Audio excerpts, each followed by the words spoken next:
नमस्कार, यू कहानी चैनल में आपका स्वागत है। हमारी आज की कहानी शेर और सियार की है।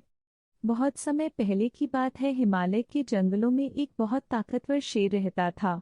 एक दिन उसने बारहसिंघे का शिकार किया और खाने के बाद अपनी गुफा को लौटने लगा। अभी उसने चलना शुरू ही किया था कि एक सियार उसके सामने दंडवत करता हुआ उसकी गुणगान करने लगा। उसे देख शेर ने पूछा, अरे तुम ये क्या कर रहे हो हे जंगल के राजा? मैं आपका सेवक बनकर अपना जीवन धन्य करना चाहता हूँ। कृपया मुझे अपनी शरण में ले लीजिए, अपनी सेवा करने का अवसर प्रदान कीजिए। सियार बोला। शेर जानता था कि सियार का असल मकसद उसके द्वारा छोड़ा गया शिकार खाना है, पर उसने सोचा कि चलो इसके साथ रहने से मेरे क्या जाता है, नहीं कुछ तो छोटे मोटे काम ही कर दिया करेगा। और उसने सियार को अपने साथ रहने की अनुमति दे दी। उस दिन के बाद से जब भी शेर शिकार करता, सियार भी भरपेट भोजन करता। समय बीतता गया और रोज मांसाहार करने से सियार की ताकत भी बढ़ गई। इसी घमंड में अब वह जंगल के बाकी जानवरों पर रौब भी झाड़ने लगा। और एक दिन तो उसने हद ही कर दी। उसने शेर से कहा, आज तुम आराम करो, शिकार मैं करूंगा और तुम मेरा छोड़ा हुआ मांस खाओगे। शेर यह सुन बहुत क्रोधित हुआ,